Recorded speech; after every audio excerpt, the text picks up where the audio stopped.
All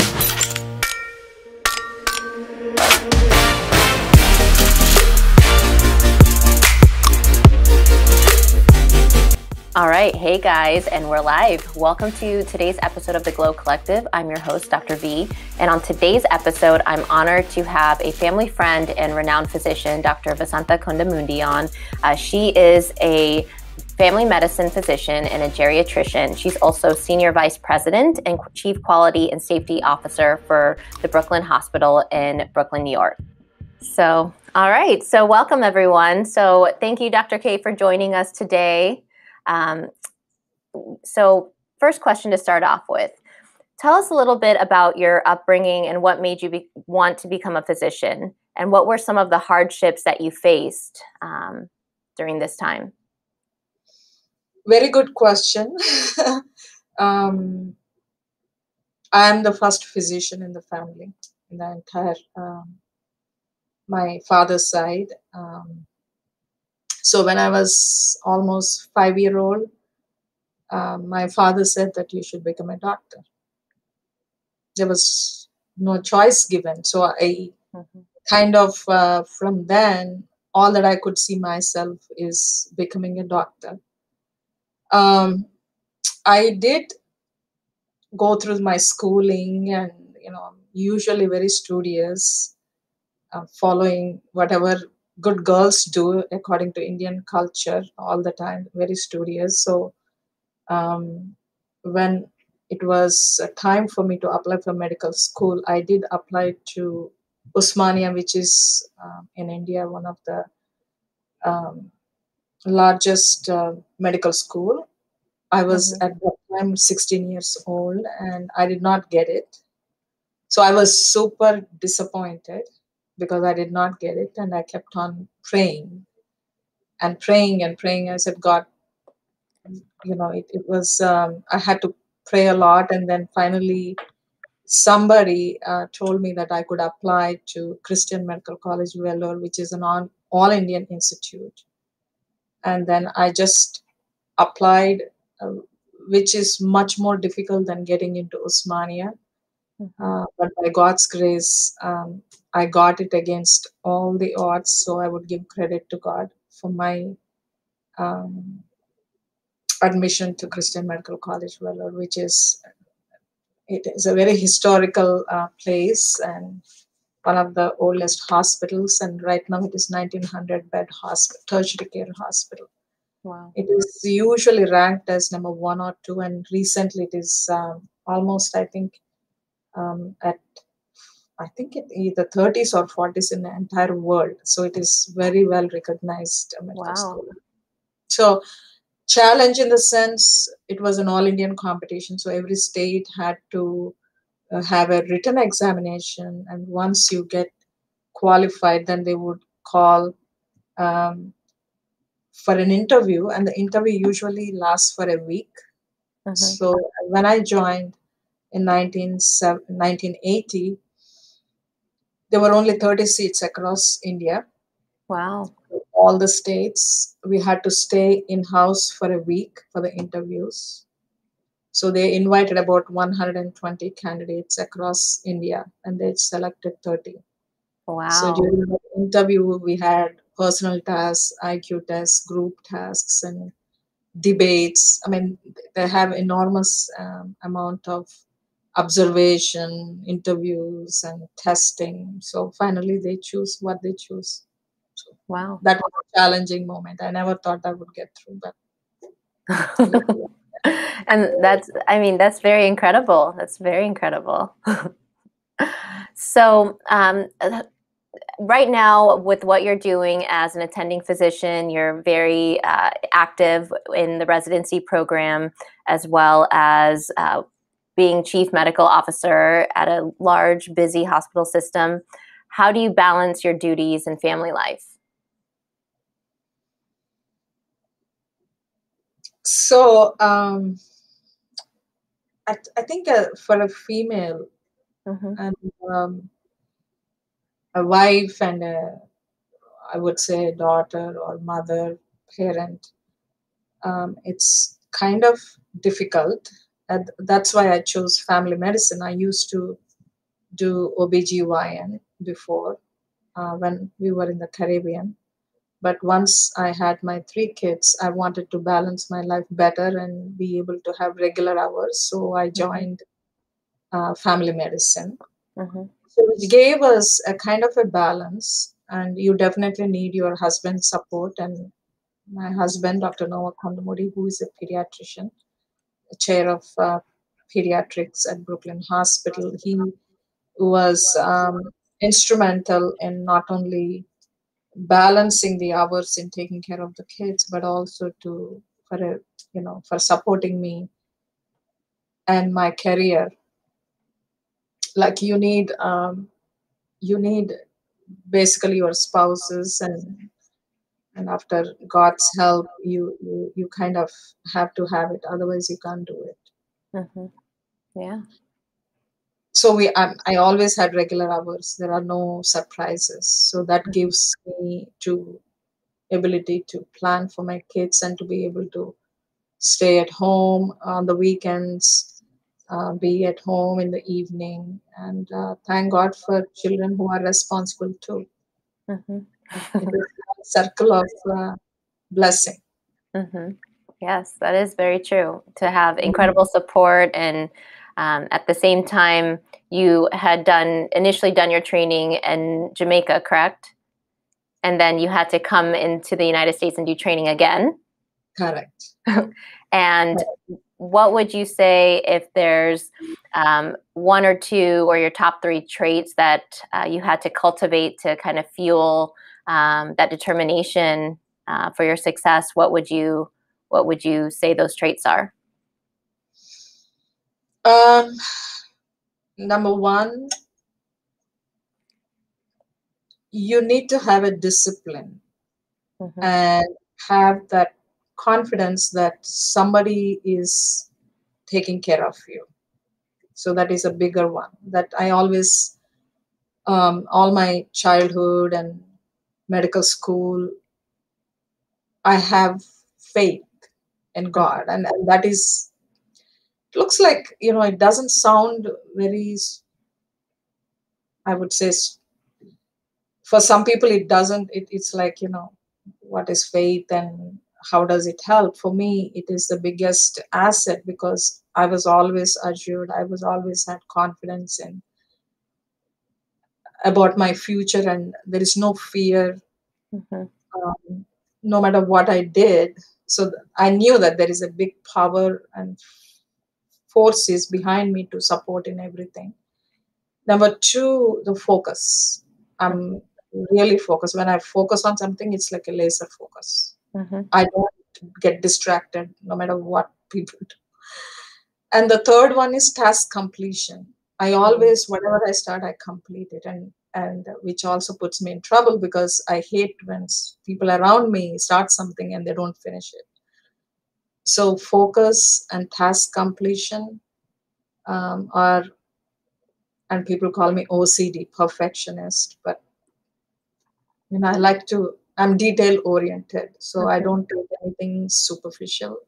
Mm-hmm. So these are some, and then I'm hardworking. Whatever it takes for me to complete the task, whatever it takes for me to achieve, and also I'm very much regulated or bounded. I mean, as an example, my father says you have to get it.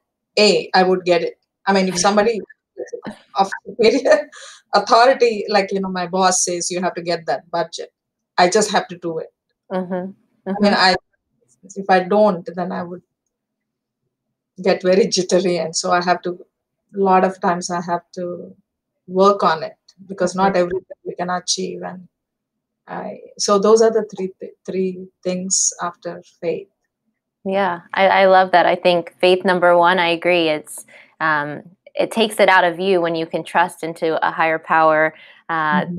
to guide you and that you're supported. And then we still have to do the work. Mhm. Mhm. Yeah, I love those three. So you also are a geriatrician, correct? Mhm. And what made you want to pursue a fellowship in geriatrics, and where did that interest come from? So, having had a lot of OB background when I came to US, I started working as a family medicine. I went through the training. That one thing that I always puzzled me was when I was taking care of elderly patients. I just don't. I just it was difficulty in understanding when they are dementic or depressed or delirious. Those are the few things, and they are also kind of disadvantaged in this country. I would say where there is nobody to take care and they are being abused and they are all alone. So I thought that I need to understand how to take care of them more or better. That was really a passion that it interested me. And the other reason is I lost my mother when she was 51, relatively very young. So I always felt that I didn't have a chance to take care of my mother as an elderly person. She relatively. So when I deal with elderly, I'm actually seeing my mother in them or my parents in them. So Yeah. that is another thing that I wanted to. That's why I did geriatrics. And Wow. I'm glad I did because not many people are interested in taking care of the elderly. And That's when everybody knows that that is something that you cannot escape, everybody has to be an elderly at some point in their life. So when I teach residents, that's what I tell them, guys, do it for yourselves and your family members because you will become one, mhm. and your families around. So we need to know how different the pathophysiology is compared to the rest of the population, and That's all so. the socioeconomic and all the changes that we go through, and how they impact on the health of elderly. Yeah. No, and what are a few things that if you have to for some of a lot of us listening will be younger in the younger population, and many of us don't think ahead to when we're older or having to take care of elderly parents or family members. What are maybe two or three points that you can give to bring us back to that present and to a level of connection and to look beyond ourselves back to a bigger unit or community? Um, they we are all busy, um, taking care of ourselves and our children, and I think one has to acknowledge that um, you would reach that stage of helplessness, and when you are really um, reach that point of retirement, right? You need to make sure that um, as children we need to know or remember all the things that they have done. I don't know if I'm answering the question right. So that if you want to be treated the way that um, by your children, then you need to make sure that you treat them just the way that you would like to be treated by your children. So basically, that doesn't come easily because people are busy. I mean, when you're young and you have kids and you are just so busy with them. But one of the things that could help cultivating is by connecting yourself, even you get separated from your parents, you should maintain that connection even after marriage or the children. Have a scheduled, I'm saying scheduled, but meet once a year or twice a year or three times. You have to engage your parents in your activities, and you have to make sure that your children are in company with your parents, because usually the connecting piece is the grandchildren and grandparents, and that would drive your interest. Parents do give a Mhm. lot. I mean, it is an ongoing. So you know even if you don't live with them, you need to make sure that you are make those you know um, relationships and events and real, I believe, and that would keep them in connection with the with all the three generations. And um, planning is needed too, Mhm. very much. And once you retire, people should. I see a lot of depression, a lot of this and that. And parents, when they are elderly, I mean, they reach the stage of 70 or 80. I mean, nowadays people are living longer. They don't really need much, not the monetary things. It's only a call every day Mm-hmm. or a week. Choose something that would work. And they're more than happy, because just that call and making them feel that they wanted and somebody really cares for them Mm-hmm. is not a lot of money involved in it. So And that's priceless. yeah, it's Priceless. priceless. One call, because they have nothing to do. Can you imagine when you're 70 or 80? Some people are organized. They have, okay, I want to do this, this, this. I want to have vacations, but not depending on your economic situation. You may or financial, you may or may not have that much of money that you have before. And so some people do all kinds of activities, and some people get very bored and there has nothing to do for them. The whole life um, is sitting there, so they need to have either families or their own friends. I mean, in our case, I feel that but even then, you just have to make sure that they are very close to the hospitals, close to some social activities, close to friends and families. Yeah. No, I think that support is incredible. And, within at least the scope of what I do with dermatology, we treat a lot of the elderly population coming in for skin cancers, just routine surveillance. And I think part of that is that often we see a big disconnect between um, not with maybe 25% of patients where they don't have a support and their families don't know what else is going on in their health. They're coming in alone, getting all these prescriptions, and often it's helpful if a family member's there and you can see not only is the patient responsible for themselves, but someone else is there to help them along the way. And as a provider, sometimes we're not aware as to is if the patient's able to fully take care of themselves or not. Yep. So next question for you is, tell us a little bit about your early career in Brooklyn, and after completing your fellowship and residency, what it was like to start.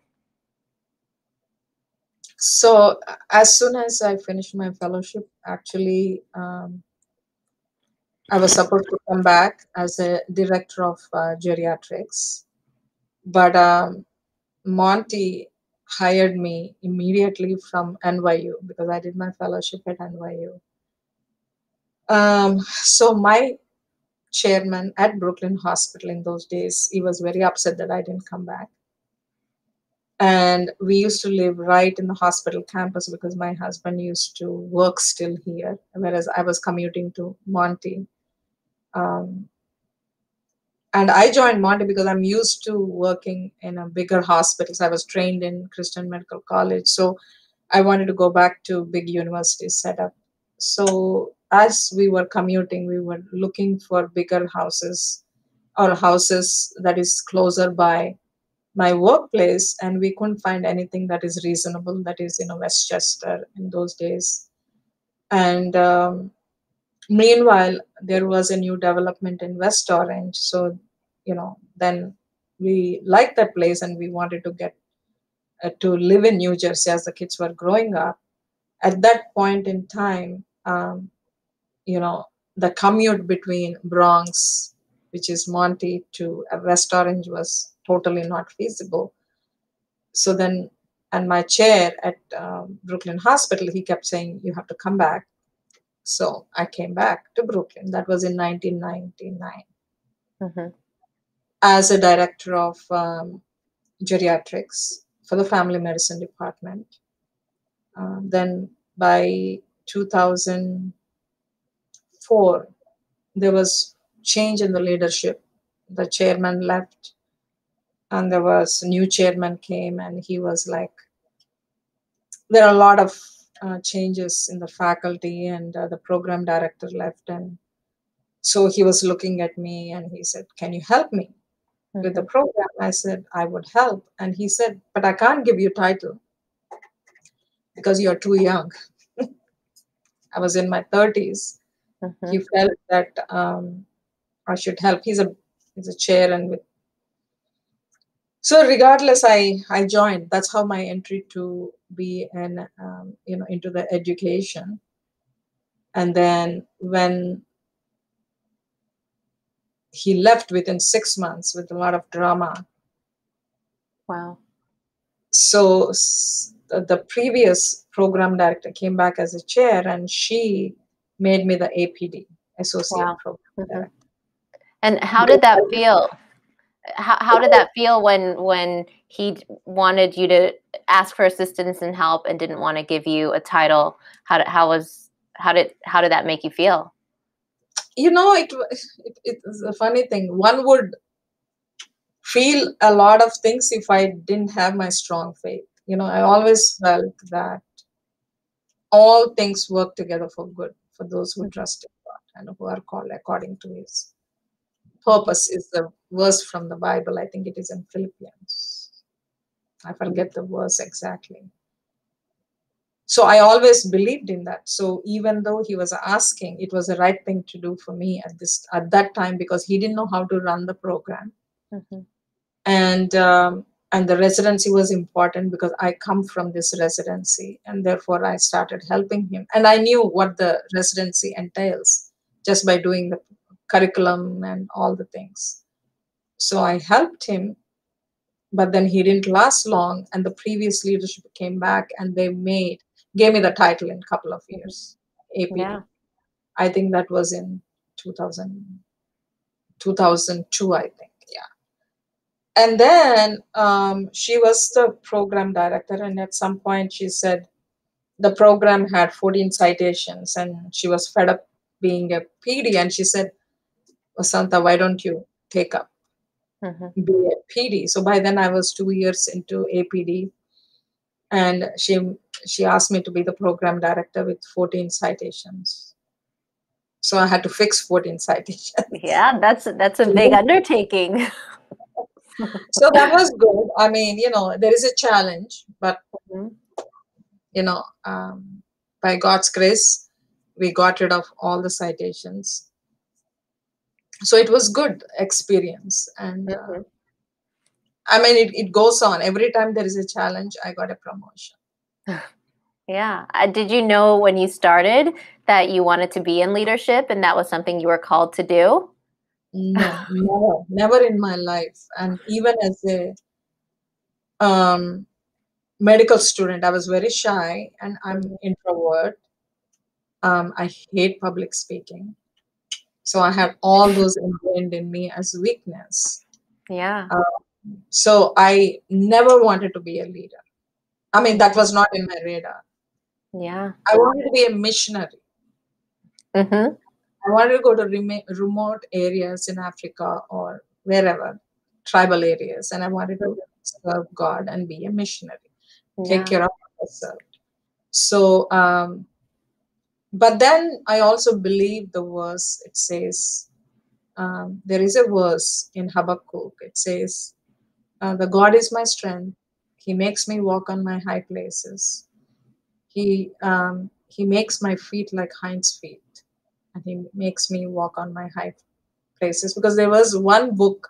I'm not a good reader, but I read one book when I was in college that is called Hinds Feet. Mm-hmm.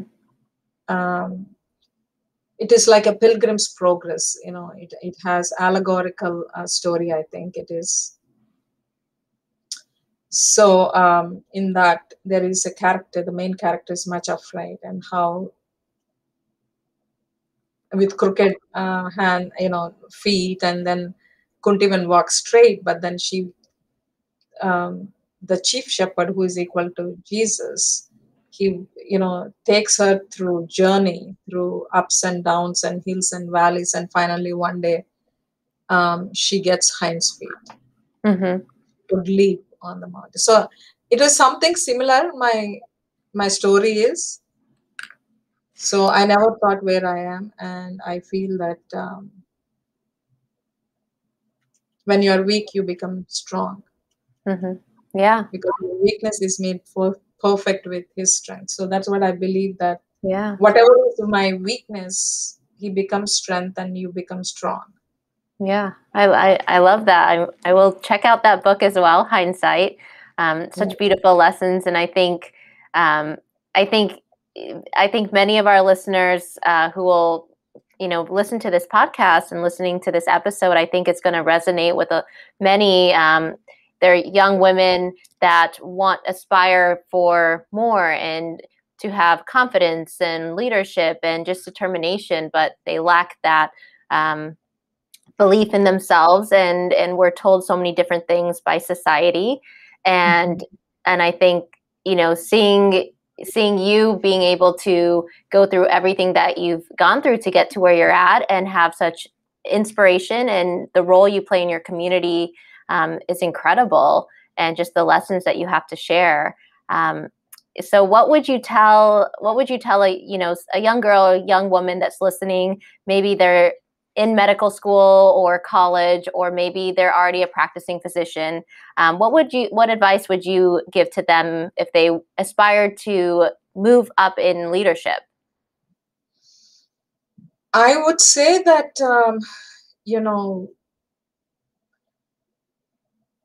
wherever you are, I think one of the things, never underestimate who you are, and the weaknesses you think that you think you have. And I do believe that, with faith, obviously, and focus and hard work, you need to create that purpose for you. And I don't think it is difficult to get to whatever you want to be or you don't want to be, because sometimes it's easy that I want to be this, and you can't achieve. But sometimes you don't know who you are really, uh, you know and then you have to recognize what your talents are also, because I'm always good at one-on-one. I That's what I thought, and never in public. But you ask your parents, if you have, or your good friends, or your peers, I mean, who are honest with you, to find out who you are and what your strengths are, and then use them to achieve wherever you want to go. I mean, it's very difficult because my path has been, I never had a goal. I'm sorry to say, but Really? yeah, I never, other than being a physician. I Wow. wanted to give up. That was crazy goal. I mean, I didn't see anything other than that. But once I became a physician, I didn't know what I mean, it is just happening. Yeah, And it also happened for never, you. yeah, I mean, so just because I hated to be public speaker and I hated to be leading. So all that is what I didn't want to be. But what one has to do is find out what is your purpose, number one, because all of us have a purpose, no matter what you do. We are all have a purpose, and you need to know what that purpose is. And the second thing is, don't be scared of challenges, because that's what keeps you holds you back, because you're scared of something that can happen, or scared of not achieving it. So I feel that you should just take risk, jump in. There are always opportunities that, there are different people. Like I do have a lot of colleagues and all that. The minute you say something, they will say, oh, it is so hard. They will always come up with a barrier and say that why they can't do it. But I would challenge you, take that up. Yes. Yes. Any challenge. For me, that is a path that I took. I took a risk. I was never trained to be PD, never trained to be a chair, never trained to be anything. But I took risk. I did not let any opportunity to go by. While I was not seeking, but when it came to me, I went in. I think that's amazing, because all too often we think that we need to go after things, and instead we sometimes we fail to see the opportunities that cross our paths. And as you said, being able to take that risk or take that jump is incredible, and doing it with a leap of faith is what's needed, right? Yes, Yes. you put it nicely, Vindhya, because the other thing is, don't go after money. Right. That is the second most important thing, because if you chase money, you will lose your sleep. But if you go after your work, I mean, just try to be there at that moment. Mm-hmm. Money will come, it will Yeah. follow. So don't, like, there are many people, oh, only if I, what will you pay me to do that? Mm. Yeah. That, in my case, it never worked. Yeah. Yeah. I would do the work and money follows me. Mm. And never consider blessings as just purely materialistic. Blessings are enormous. That is your Mm-hmm. health and your children's health, your children's well-being, your whoever that are dear to you, closer to you. When they do well, you do well. Mm-hmm. And that is much more than money that you can accumulate. Yeah. So that is another biggest, I would advise people. Money will always come, but you do what is right. Right. Yeah. And live in that moment, take the challenge, because there is a whole life ahead of you that is Yeah. waiting. So you can fail, and one would learn more from your failures than your success. Yeah. I love that. And I think I hope for people listening that this inspires them to take the risk, because all too often we don't. We let that voice in our head tell us, no, you cannot. But instead, it's giving ourselves permission and saying, yes, you can. And it's okay if you fail, if it doesn't go according to plan. Look at all the failures as opportunities and Mhm. for growth, right? And for transformation in that way. I love that. Yeah, I love that. absolutely. Because it's important. We as women, you get pulled for many, many things.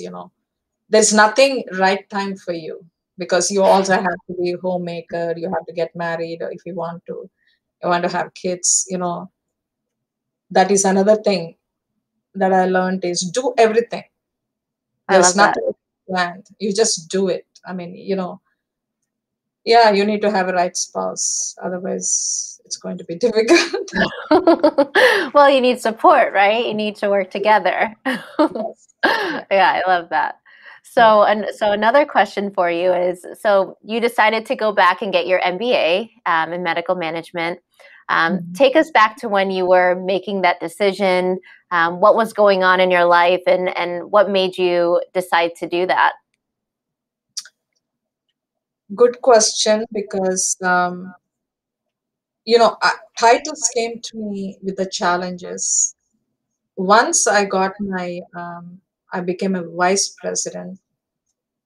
Um, Even before that, I became a chair in 2006 because the previous chair left. And so I was reading a lot of books on management and administration. And, as a physician, we have American College of Physician leaders. There is a medical board that you can get your all the management courses. Um, I think it is the name changed to American Association of Physician Leaders now. Okay. That is the name. It used to be ACP, which is American College of Physician Executives. So what I did was I enrolled myself because I wanted to learn from across the nation, all the big leaders. So I want to be in company with those to see what is out there, because Brooklyn Hospital is a small institution and we are affiliated with, in those days, with NYP, New York Presbyterian. And I got a good exposure there and I learned a lot. So I wanted to know how to be not only a clinician but also businesswoman, Mhm. because Because in order for you to be successful and lead a department, which is family medicine, I need to bring in the money. And how do you do that? Right, right. So I wanted to learn from other industries. So by which doing industries did you turn to? yes, so when I did my MBA, I was in company with all the business, IT, and entrepreneurs. That was my class. Then I think that I took about 3 years journey with those guys, and also it taught me two things. I wanted to know how to increase my business because healthcare is business in addition to providing the care now. Second thing is how do you deal with administrators? Typically, if you are in the hospital, so people hate administrators, and me being in between clinicians and administration, I know my physicians because I've been there, but how do I understand administration, like chief finance officer or chief operating officer or even president? I wanted to know their mindset. Why do they do? And there is a biggest difference between a physician and an administrator. A physician likes to see the results immediately because that's how we are made. You treat something and you want to see the results. Whereas administrators, it takes forever. It takes long time to change everything. So when a physician becomes an administrator, it's a kind of conflict within you because you want to do it quickly, whereas all the bureaucracy or all the various rules, regs, and whatever you name it, it takes forever. Right. But you need to understand that it is what it is, and you need to understand their mindset. So MBA helped me a lot in understanding so that I could be a better leader. Wow. Better liaison between the physicians and the administration. It's important. Nobody asked me to do it, but I wanted to do it because I wanted to learn. Here, you got the position for, because you excel in something, they think that you can do something else. So they put you in something else. But then I wanted to learn. Second thing is being a brown female. I was the only female chair in 2006. Wow. Now we have a lot and very diverse. It was, I didn't, and also I'm a foreign graduate. I have to, so I have to make myself more valuable or even better. So I did my MBA, I did my certified physician executive. So I did whatever I need to do to keep myself above and beyond what is required. Yeah. Wow. Yeah. I love that. I think, I wasn't sure to, your reasonings for it. And I think what stood out to me was going through the training or additional training simply to understand the mindset needed to step into a new role. And the qualities, and it's a different way of thinking and viewing, and that's remarkable. And then I think the other thing that you stated was it's just the shift in understanding. I think that is one of the biggest things, and doing to stay on top or to position yourself as being valuable, and what can I do to deliver more value or be in better service of my community, my hospital, my patients, or whatever that is. And I think viewing things from those two lenses is such a different, it's a unique take versus instead we usually think of, oh, well, I need these skills to acquire XYZ.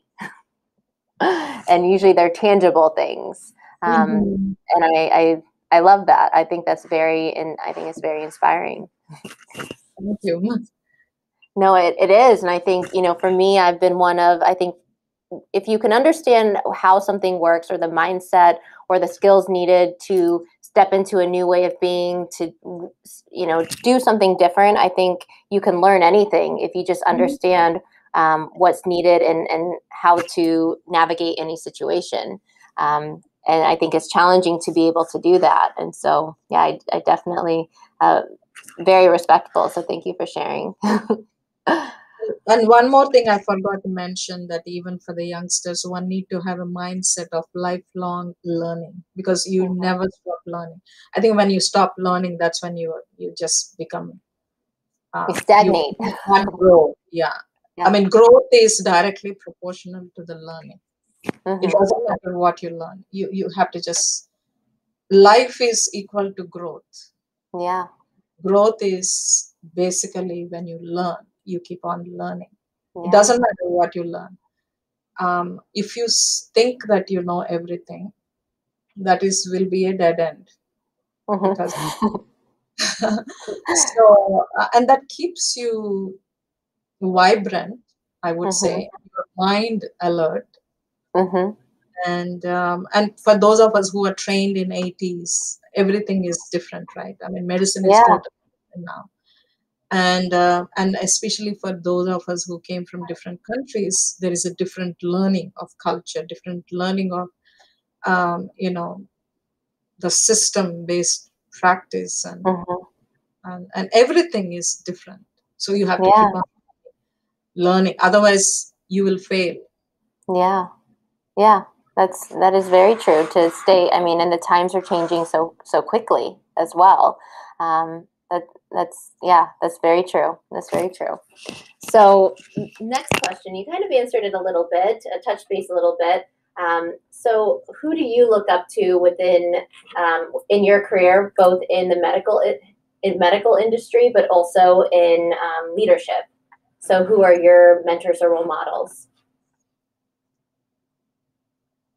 So I would say three things. Number one, I always say, faith and God. And so in that goes the leadership too. You will be wondering why I'm saying. So there are many different types of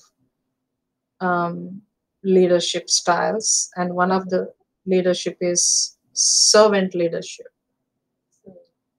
So it's almost Jesus washing everybody's feet, and he says that those who want to be a leader, you need to serve. And that has to be the mindset. And that's what I always looked up. Even when this pandemic is coming, is around this and this, and there's so many problems. There's so many drugs addicts, and there's so much of abuse. When you look at all this magnitude, I often wonder, God, how are you managing all this? The leader, being the leader. So that is, learn how to do anything that you do with love and compassion and with the servanthood. Never say that I'm the boss and I can't do this. So that humility is important as a leader. So I feel that is one of the things I consider. And I also feel that, we all work not for your own bosses, but you work for God. So that means that your standards are pretty high, because, it's difficult to please God. Means you are working even when your boss is not watching, so that is the highest, I would say, is the leadership that I look up to. And the second thing is in the medical field. There is somebody called Elliot Lazar, and he's no longer is around. He used to be the chairman of internal medicine when I joined residency, and then he became senior vice president of quality and safety with the New York Presbyterian system. So I had an opportunity to work with him as a resident, and he's amazing. He's a cardiologist by specialty, and the way that he used to carry himself, the way he used to have a certain discipline and expectation was, it is very much in alignment with how I would like to have my people. And then he became quality and safety. And incidentally, I became a vice president of quality and safety in 2010. And because we were affiliated with NYP, I was asked to, first of all, he interviewed me. and he chose me as a chair, which was an honor. And then I had to work with him, he being the senior vice president, and all the system hospitals. We had vice president of quality, chief quality officer. So we had to work with him. That was greatest honor because it's amazing. And then I did fellowship in quality and safety with Greater New York. And when I did that clinical quality fellowship, he was my mentor. He chose me as his mentee, which was amazing. Yeah. So I would, he he died of brain cancer, I would say maybe 3 4 years ago. Okay. But it was, I used to look up to him a lot. uh, the way that he conducted himself, the way he walked, and and his passion for quality and safety, and it's just learned a lot of things from him. Yeah. So he's, I would say, he's my mentor. And in terms of work ethics, I have had many administrators, you know, when I became a new chair, and there was this EVP, Executive Vice President Paul Albertson, and oh my God, he was like super smart, and he would expect certain things to be, no matter what you go with to him, he would just resolve everything. I mean, so he was another mentor, I would say, in terms of being a good administrator. And by the way, I took over his role. And right now, as I'm sitting in this seat, was his once upon a time in 2010. Wow. So I never saw this coming. And I remember when he was leaving, I was asked to completely take care of Joint Commission survey. I said, "Oh my God, I can't do it." Like I said, I cannot do it. And then, our CEO said, "Well, it's you," because he's not. Oh my God, I used to sweat and I used to pray. I said, "Please, please," but we did well, and now it doesn't bother me. How many now all the regulators and the Department of Health surveyors, I'm like, I know them by name. But when you start, it's very daunting. I was like, oh my God, because you can shut the hospital if you don't pass. Wow. Wow. That you would destroy the place. Wow. That's incredible responsibility. Yeah, you have to prepare 3,000 employees to comply with the standards, which includes your billing, and I mean it's beyond medicine. Yeah. So, but I enjoy it. We have a good team, Yeah. We have a good team. Wow, that is incredible.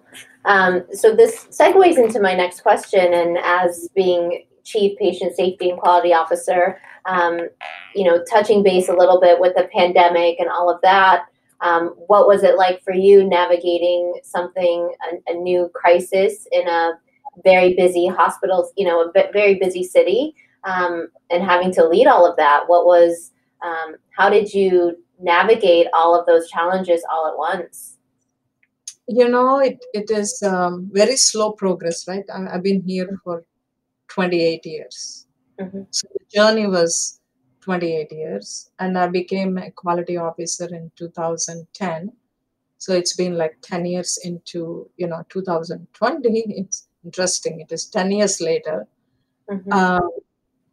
There is a comfort in the regulations, and like pretty much when COVID came, it was enhancement of all your infection control practices, whether it is a mask or hand hygiene or isolation, and all these HIPAA filters where you need to put, where you need to place. And so last few years, I would say that when we had Zika in 2015 or 16, and then we got Ebola.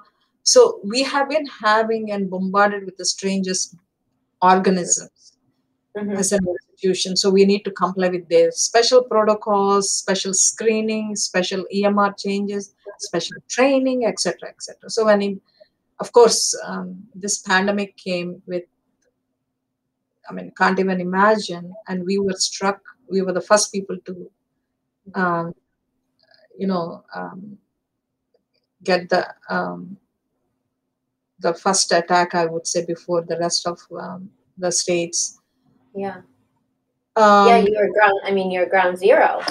we were the ground zero. So at that time, we didn't know what it would be like 3 months after, right? So the first thing is, okay, it is here, it is coming, and then it came. Mm-hmm. So we were able to place a tent to accommodate all this, to screen all the patients in the community. And we set up all this emergency call 24/7, Mm-hmm. um, which is, required of us from the state and the Department of Health. What I must say is New York State actually has prepared us well, Mm-hmm. and they gave us good direction and guidance. So we were on call every day Mm. with the state. Wow. Even now, we are reporting the data every day. So Wow. we have like 70 or 80 elements that we have to report every day. So we opened up command center, we opened up community health lines, so that we thought about every detail of who our customers are going to be. It's not only just the patients, but also those that are in the community who are Mm-hmm. not exposed but very, very anxious. We wanted to respond to them. So what we did was we had a hotline for the any calls, and we had Mm-hmm. a hotline only for employees. And Mm-hmm. then we manned it because thankfully in those days we had to shut our ambulatory care and we had to shut all the surgeries. So we redeployed all those people. So they're literally 24/7. We had these hotlines, and we had command center, which was manned 24/7. So there is a administrator on call, and then there is all levels, which is regulatory. So, and the command center was alive Mm-hmm. with addressing staffing, PPE, capacity. So there is 24/7. We were talking about whether we have enough people or not, who is falling sick, how to take care of them. Mm-hmm. Um, you know, it is amazing marathon program that we had. Yeah. And the only reason we could do well because we are used to regulatory survey, even though surveys are only 5 days, this is the extension, we had it for 100 days. Wow. So we had a full, and our communication is amazing. We had a signal communication which is secure, so every minute we knew what was happening. Every floor, if somebody didn't have PPE, we knew the command center had it. Wow. So, I mean, and the community was so good that they supplied us food, I mean, and donations, a Mm-hmm. lot of love at that time. Mm-hmm. And then we have really, really competent lab where, we started, um, you know, um, doing testing, because initially we had to send every sample to Department of Health. And then we opened up our own lab and our own machines, our own Mm-hmm. tests. So we did our own PCRs, we had rapid antigens, we had antibody testing, and now we have rapid PCR. So anything we needed, the staff went above and beyond. I mean, the ED was like amazing. Um, you know, every department, every chair. Critical care, we had leave from critical care. We have intensivist until night. So we opened up everything and anything Mm-hmm. to Yeah. accommodate patients. We didn't realize how intense it was until we saw that our morgue was full and we had to call two different trucks to hold the dead bodies. Wow. Um, and again, yes, there is a fear. Like I would go and make rounds. I would start from ED, from the tent to the ED to the floor. Every floor I would go and I would make rounds. And of course, with this all this PPE with the full suit. Many people ask me during the interviews whether it is, a lot of interviews after that, because New York Times had us. They had a full story on Mm-hmm. us. Mm-hmm. So they came multiple times, and they would. So the one question that they asked me was, "What was it felt like?" It felt like a storm for me, a storm that came in. That when we were in Jamaica, the actual storm Gilbert came. So it has an eye with complete quietness, and then it would blow So we knew it was coming, and it swept us from emergency department to the hospitalist service, inpatient service, to the ICU, to the morgue. So it swept through the locations. And as they were coming, we knew it was going to go, and then it was a pattern that you could predict, and it went out of the mark. That's how it was. A storm that went in. And never thought that we would reach the other side of the storm, but we did since last year, July, and we have recovered for the most part a lot. We are completely functional. Um, so Wow. it was a good experience, just like a challenge, right? I mean, all my life there is a challenge, and there's so much to learn from the challenge. So through COVID, I mean, um, we learned a lot, and the only thing I was never nervous or scared of being with COVID patients, because again, the faith came into play, because I know that if I live, I'm going to be with Christ, and if I die, I'm going to be with Christ. So I had no fear of death, because all of us have to face death anyway.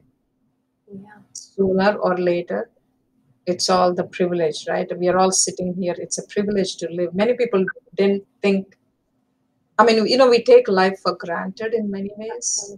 Yeah. We don't appreciate when you have a day in front of you, how many things you can do that day, and live in that moment of life, and the opportunity that all of us are given is valuable. Absolutely. Yeah. Absolutely. Wow. I mean, it's incredible. I can't even imagine all the multiple tabs open in your mind of everything to process and deal with at once, and then to have it systemized and And there do was, it all. yeah, and so many protocols, like screening protocol, testing protocol, treatment protocols, from ED to the hospital, and Yeah. ever changing medications, and we have to report every day how much medication we get and how much. And then now with vaccinations, we are still going through the same thing. So it's an for whoever is in the healthcare industry during this time are actually blessed with this experience, that you can face anything in life. Yeah, that's amazing. It's an incredible viewpoint, and I think it's really amazing to hear, firsthand from you, and to I think we hear and see so much on the media, and it's different when we're hearing it directly from someone who's had to go through it all and navigate all of that. So really, thank you for sharing. Thank you for sharing that. So, I mean, that pretty much answered my next question in terms of making these high risk benefit decisions in the middle. At this point where you're at right now, what would you say is your main challenge? What's your new challenge right now that you're being called to tackle? So right now is the recovery, post-COVID recovery, because for now, at a level I am, and the responsibility that I have as a chief medical officer, right? And not only do we have to take care of the patients and make sure that we have all protocols in place for surgery patients or ambulatory, and the vaccination, but also the business aspect, because we did Right. lose a lot of lives from the nursing homes. So our inpatient admissions have gone down by 50% during COVID. Yeah. Trying to build, because we are the only independent hospital in Brooklyn, by the way. We are the oldest Wow. hospital, and we are the only independent.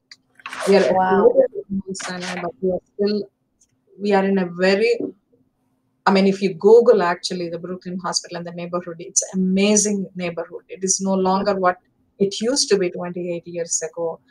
It is totally gentrified. It's a beautiful place, downtown campus. Um, so majority of the nursing home patients and elderly patients with complications have passed away. So in terms of admissions, they have declined by, I would say, 30 to 40%, which Wow. is what we needed funding. And right now, working on that challenge as to how to make it financially viable with our Right. senior, with our president.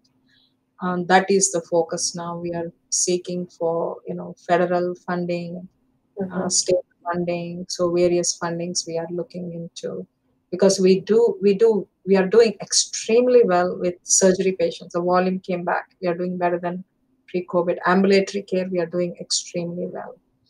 So in terms of business aspect, our business comes from our community physicians. So I started reaching out to each one of them and making sure that everybody's okay, and that here we are, full swing hospital services. So we are building our services, and marketing those. So I visited like 60 physicians in the month of June, because Wow. we want to reconnect with our community Yeah. physicians, because during COVID we got kind of separated, because of social distancing, and gatherings were um, eliminated for so long. So it was good for me to visit all these guys and make sure that we reconnect with them and have that referral basis, which is important for us. So we are working on that. So the challenge is financial now Yeah. Now on to the an important but not the most important, right? With survival. for So, the institute. wow. Yeah. So, wow. Thank you for sharing. I mean, just an incredible. I mean, spending the last hour with you, learning so much. It's really been an honor and a blessing. So I really appreciate your time. So I usually end with the last few questions. I call them my 5-minute glow ups. So you have 5 minutes. What do you do for a snack? For snack, Yeah, we have 5 minutes. You're busy. You don't have time. What do you do to nourish yourself? uh, I don't snack much because I have back-to-back meetings usually. Um, I, I don't snack. Maybe a cup of coffee or tea. Okay, I'll take that. I'll take that. Yeah. That's okay. Okay. So you have 5 minutes and you need to quickly rebound or decompress.